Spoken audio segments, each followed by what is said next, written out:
السلام علیکم ورحمۃ اللہ وبرکاتہ۔ ان الحمد للہ نحمده ونستعینه ونستغفره ونعوذ باللہ من شرور انفسنا ومن سیئات اعمالنا من يهده الله فلا مضل له ومن يضلل فلا هادي له واشهد ان لا اله الا الله وأشهد أن محمدًا عبده ورسوله قال الله تبارك وتعالى وما أرسلناك إلا رحمة للعالمين عن أنس بن مالك رضي الله تعالى عنه قال قال رسول الله صلى الله عليه وسلم لا يؤمن أحدكم حتى أكون أحب إليه من والده وولده والناس أجمعين رواہ الامام الہمام البخاری فی صحیحہ صدق اللہ العظیم وبلغنا رسولہ النبی الأمی الکریم ونحن علی ذلک لمن الشاہدین والشاکرین والحمد للہ رب العالمین۔ معزز دوستو، آج 6 اکتوبر 2022 بروز جمعرات ہے۔ مرکز اہل سنت والجماعت سرگودا میں خانقاہ حنفیہ کا ماہانہ خانقاہی اجتماع ہے۔ میری دعا ہے رب کریم ہمارے شیخ کے اس گلشن کو اور اس فیض کو جاری اور ساری فرمائے۔ معزز دوستو، ربیع الاول کا مہینہ اپنی آب و تاب سے جاری ہے اور ربیع الاول میں سیرت النبی کے حوالے سے گفتگو کی جاتی ہے۔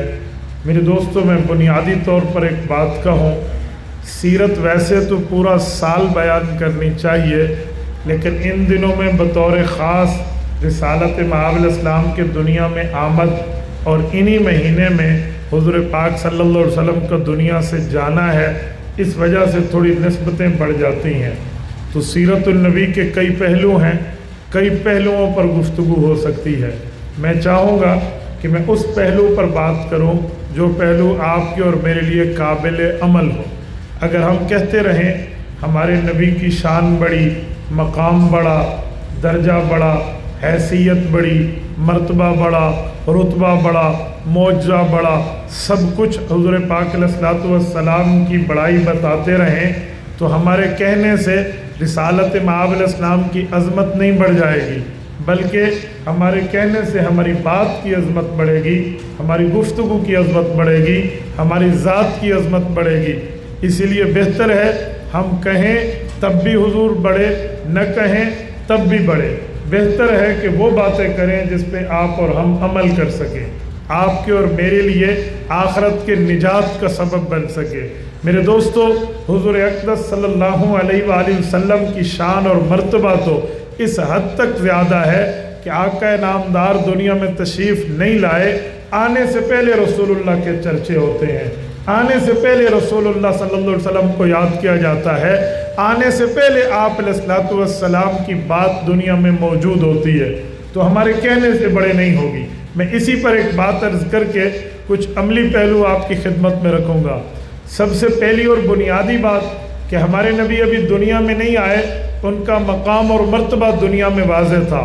مستدرک حاکم میں حضرت عمر رضی اللہ عنہ کی جو روایت موجود ہے، حضرت آدم علیہ السلام کی بھول کی معافی والی، تو اس میں یہ لفظ ہے کہ حضور پاک صلی اللہ علیہ وآلہ وسلم کا نام نامی عرش پر لکھا ہوا تھا، تو حضور پاک علیہ السلام کا نام حضرت آدم علیہ السلام نے اپنے اندر روح آنے کے بعد سب سے پہلے اس نام کی زیارت کی ہے۔ تو اس سے سمجھ آیا حضور پاک کا چرچا تو حضور پاک کی دنیا میں بعثت سے پہلے ہے۔ اس سے سمجھ آیا حضور پاک علیہ الصلوۃ والسلام کی باتیں تو حضور پاک علیہ الصلوۃ والسلام کی آمد سے قبل ہے۔ تو جب ہمارے نبی کا اتنا بڑا مقام، درجہ اور حیثیت ہے کہ آنے سے پہلے بھی دنیا ان سے واقف ہے، تو پھر آنے کے بعد ہم بات کریں تو ہم اپنی بات کو تو حضور کی وجہ سے عزت دے رہے ہیں، ہماری وجہ سے رسالت مآب علیہ الصلوۃ والسلام کی شان بڑھ جائے، یہ کیسے ہو سکتا ہے؟ وہ کہتے ہیں نا، ایک شخص نے رسالت مآب علیہ الصلوۃ والسلام کے لیے اشعار کے قصائد لکھے، اشعار لکھے، قصیدہ لکھا، رسول اللہ کی تعریف لکھی، تو کسی کہنے والے نے اسے کہا کہ تم نے تو اپنے نبی کی بڑی تعریف کر دی ہے ان اشعار کی وجہ سے۔ اس نے کہا جی نہیں، یوں نہ کہو، الفاظ کی تعبیر کو بدلو، یوں کہو کہ جس کا تذکرہ میں نے کیا ہے، جس کا ذکر میں نے کیا ہے، اس نبی کی شان نے میرے اس قصیدے کو فضیلت دی ہے۔ ما مدحت محمد بمقالتی ولکن مدحت مقالتی بمحمد صلی اللہ علیہ وسلم، کہ حضور اقدس صلی اللہ علیہ وسلم کی ذات اقدس کے مرتبے کی وجہ سے میرے اس مقالے کو عزت ملی ہے۔ اور پیغمبر کی شان اتنی کہ ایک اردو شاعر نے سب کچھ لکھ کر آخر میں 4 جملے لکھے اور رسالت مآب علیہ السلام کی شان پر اپنی بات کو ختم کیا۔ وہ کہتا ہے کہ تھکی ہے فکر رساں اور مدح باقی ہے، قلم ہے آبلا پا اور مدح باقی ہے، تمام عمر لکھا اور مدح باقی ہے، ورق تمام ہوا اور مدح باقی ہے۔ کیا معنی؟ تھکی ہے فکر رساں کا میری یہ سوچ، میری یہ سمجھ، میری فہم و فراست جس حد تک آخری باؤنڈری کو چھو سکتی تھی، میں نے اس حد تک حضور پاک علیہ الصلوۃ والسلام کی تعریف میں اپنے افکار کو دوڑایا، فکر کو چلایا، ذہن کو استعمال میں لایا۔ میں اس نتیجے پہ پہنچا کہ میرا ذہن استعمال ہو کے، میری فکر چل چل کے اس نتیجے پر پہنچ گئی ہے کہ تھکی ہے فکر رساں، اب فکر تو تھک گئی ہے اور مدح باقی ہے۔ رسالت مآب علیہ السلام کی تعریف اب بھی باقی ہے، تھکی ہے فکر۔ اور پھر اس کے بعد کہتا ہے قلم ہے آبلا پا اور مدح باقی ہے۔ کیا معنی؟ قلم کہتے ہیں قلم لکھنے والے پین کو، آبلا پا یعنی اس کے پاؤں پر چھالا پڑ جائے، چلتے چلتے ایک آدمی طویل سفر سے اشارہ ہے، وہ کہے اب تو میرے پاؤں تھک گئے ہیں بھائی، میرے تلیوں پر چھالے پڑ گئے ہیں، میں اتنا چلا۔ تو کہا میرا قلم بھی اتنا چلا، میری تحریر بھی اتنی چلی، میرے لکھنے کا انداز بھی اتنا چلا کہ وہ گویا آبلا پا بن گیا ہے، لیکن رسول اللہ صلی اللہ علیہ وسلم کی صفت باقی ہے۔ پھر کہتا ہے کہ ورق تمام ہوا، ورق تمام ہوا، پورے کے پورے اوراق جتنے میری دسترس میں تھے، جتنے رجسٹر، جتنی کاپیاں، میں دوسرے لفظوں میں کہوں جتنی جی بیز کی ہارڈ ڈسک میں رسالت مآب علیہ السلام کی تعریف میں جمع کر سکتا تھا، میں نے لکھ لکھ کے جمع کر دیا ہے۔ لیکن ورق تمام ہوا، یہ چیزیں تو ختم ہو گئی ہیں، یہ جو میرے پاس اسپیس تھا وہ تمام چیزوں کو میں انتہا کر بیٹھا، استقصا کر بیٹھا، لیکن ابھی بھی محبت رسول میں وہ کہتا ہے حضور پاک کی تعریف باقی ہے۔ اور پھر کہنے لگا کہ جب ورق تو پورا ہوا، میں نے تمام عمر لکھا اور مدح باقی ہے۔ تمام عمر کا کیا معنی؟ یعنی جب سے میں نے ہوش سنبھالا، جس دن سے میں نے ہوش سنبھالا ہے تو میں نے رسالت مآب علیہ السلام کی تعریف کرنا شروع کی، تعریف لکھنا شروع کی۔ میں نے اتنا لکھا گویا میں نے بچپن کے بعد لڑکپن میں لکھا، جوانی میں لکھا، اور پھر ادھیڑ عمر میں لکھا، بڑھاپے میں لکھا۔ میں لکھتا چلا گیا، خدائی صفات اور صلاحیتیں جو رب نے مجھے القاء فرمائی، عطا فرمائی، میں ان صلاحیتوں کو بروئے کار لاتا گیا۔ میری آنکھ میں بینائی تھی، میں اچھا بھلا مطالعہ کر سکتا تھا، میں نے اس سے علوم اخذ کیے، فنون اخذ کیے، رسالت مآب کی تعریف کو اخذ کیا، وہ سارے کا سارا اخذ کر کے میں نے لکھا۔ پھر اس کے بعد جتنی آنکھوں میں میری بینائی جب تک چلتی رہی، میں لکھتا چلا گیا، حضور پاک علیہ الصلوۃ والسلام کی تعریف میں، رسالت مآب علیہ الصلوۃ والسلام کی اوصاف بیان کرتا رہا، رسالت مآب علیہ الصلوۃ والسلام کی توصیف اور ثنا خوانی، نعت خوانی اور حدی خوان بنتا رہا۔ رسالت مآب علیہ الصلوۃ والسلام کی تعریف میں لکھتا چلا گیا جتنی طاقت تھی۔ کہتے ایک وقت آیا، کیا ہوا کہ میری آنکھوں کی بینائی گئی، میری کان کی سنوائی گئی، میرے ہاتھ میں طاقت کے بجائے لرزہ آیا، سب کچھ میں نے کر لیا، تو تمام عمر لکھا اور مدح باقی ہے۔ اس کے باوجود بھی رسالت مآب کی تعریف کو پورا نہیں کر سکا۔ تو ہمارے نبی پاک کی تعریف تو اتنی بڑی جتنی کہیں اس سے بھی بڑی، لیکن ہم اس پہلوؤں پہ غور کریں جس پہ ہم عمل کر سکیں، جو ہماری زندگیوں میں آ سکے۔ ہم پریکٹیکل لائف، عملی زندگی کی بات کریں تاکہ ہمارے لیے دنیا بھی روشن بنے اور آخرت بھی روشن بنے۔ تو میرے دوستو، امت پر علماء کرام لکھتے ہیں پیغمبر علیہ السلام کے 5 حق ہیں، 5 حقوق ہیں۔ ان حقوق کو بجا لانا ہر امتی کے لیے لازم ہے، ہر امتی پہ اخلاقاً بھی مذہباً بھی یہ لازم ہے کہ وہ ان 5 حقوق کو ادا کرے۔ ہم حق ادا تو نہیں کر سکتے لیکن حق ادا کرنے والوں کی لسٹ میں تو جا سکتے ہیں۔ حضور پاک علیہ الصلوۃ والسلام کے ہم پر حق ہیں، اتنے زیادہ حق ہیں کہ وہ میں نہیں گنوا سکتا۔ میں نے 5 حقوق صرف جھلکیوں کے طور پہ آپ کے سامنے رکھنے ہیں، یہ 5، ورنہ حضور پاک کے حقوق تو بہت زیادہ۔ ایک حق اٹھائے نا، ایک حق میں مثال دے رہا ہوں۔ قوم موسیٰ علیہ السلام نے اللہ تعالیٰ سے بات کرنے کے لیے حضرت موسیٰ کو آفر کی اور ڈیمانڈ کی کہ ہمیں لے جائیں، وہ لے گئے۔ کہا تم نہیں اللہ کو دیکھ سکتے، نہیں اللہ سے بات کر سکتے، لن ترانی کا اعلان ہو گیا، لیکن قوم بضد تھی، اصرار کر رہی تھی، مصر تھے اس بات پہ ہم نے بات کرنی ہے۔ تجلی رب العزت کی نازل ہوئی، وہ جو نمائندے بن کے آئے تھے اللہ کو دیکھنے، وہ مر گئے اور حضرت موسیٰ علیہ الصلوۃ والسلام بے ہوش ہو گئے۔ تو یہ کیوں؟ رب کریم کی بات کو ان لوگوں نے بواسطہ نبی نہیں لیا، نبی کے واسطے کو کراس کر کے خود آ گیا ہے۔ تو نبی اللہ کی بات سن کے امت کو بتاتا ہے، امت کے سینوں میں وہ پاور، طاقت، سکت، قوت، ہمت نہیں ہے کہ وہ اپنے خالق کی بات کو سن سکے، تو قوم مر گئی۔ ہم بھی یوں ہی جل کے مر جاتے، ایک آیت نہ سن سکتے، لیکن رسالت مآب علیہ الصلوۃ والسلام کے سینے سے قرآن گزر کے آیا، تمام تکلیف سینہ مصطفیٰ نے برداشت کی ہے، اور ہمارے لیے کیا ہے؟ ہم قرآن پڑھ کے پھونک دیں تو شفا مل جاتی۔ یہ حضور پاک کی ایک احسان کی چیز ہم دیکھ لیں نا، کہ پیغمبر کریم کے واسطے اور وسیلے سے آج ہم قرآن پڑھ سکتے ہیں، کلمات پڑھ سکتے ہیں، اللہ کے کلام کو پڑھ سکتے ہیں، اور ہمیں کچھ نہیں ہوتا۔ ہم تو کہتے ہیں ساڑھے سینے اتنے ٹھنڈ پہ گئی ہے۔ یہ جو سینے میں ٹھنڈ پڑتی ہے، یہ حضور پاک علیہ السلام کے اس ہونے منت ہے اس احسان کی، کہ اگر سینہ نبوی سے قرآن نہ گزرتا تو قرآن پہاڑوں پہ آتا تو پہاڑ جل جاتے، پہاڑ ریزہ ریزہ ہو جاتے، لیکن سینہ مصطفیٰ نے اسے برداشت کیا۔ تو اس بنیاد پہ میں کہہ سکتا ہوں کہ دنیا جہان کے جتنے پہاڑ ہیں، تم استقامت میں پہاڑوں کی مثال دینے والوں، ان پہاڑوں میں وہ قوت نہیں ہے جو قوت رب نے مصطفیٰ کے سینے میں رکھی ہے۔ اس حد تک ہے یہ حضور پاک کا احسان۔ مسند احمد میں حدیث ہے، اللہ کے رسول نے فرمایا شیبتنی ہود و اخواتہا، حضرت ابو بکر صدیق کو فرمایا ابو بکر تیرے نبی پر، اپنی بات کی کہ تمہارے نبی پر سورت ہود اور اس جیسی صورتیں اتری، اس کے نزول نے تمہارے نبی کی جوانی کو بڑھاپے میں بدل دیا۔ کیا مطلب؟ شیبتنی ہود و اخواتہا کا مطلب یعنی رسالت میں آپ نے قرآن پر اپنے سینے کی قربانی کو بیان فرمایا۔ تو ہم ایک احسان اٹھائیں نا، پوری زندگی ہم اس کا بدلہ نہیں دے سکتے۔ تو حقوق تو کئی ہیں، ان میں 5 اہم حقوق ہیں۔ نمبر 1، امت مسلمہ، امتی پر حق ہے وہ نبی پر ایمان لائے۔ نمبر 2، امتی پر حق ہے وہ نبی پاک کا ادب کرے۔ نمبر 3، امتی پہ حق ہے وہ حضور پاک صلی اللہ علیہ وآلہ وسلم کے ساتھ محبت کرے۔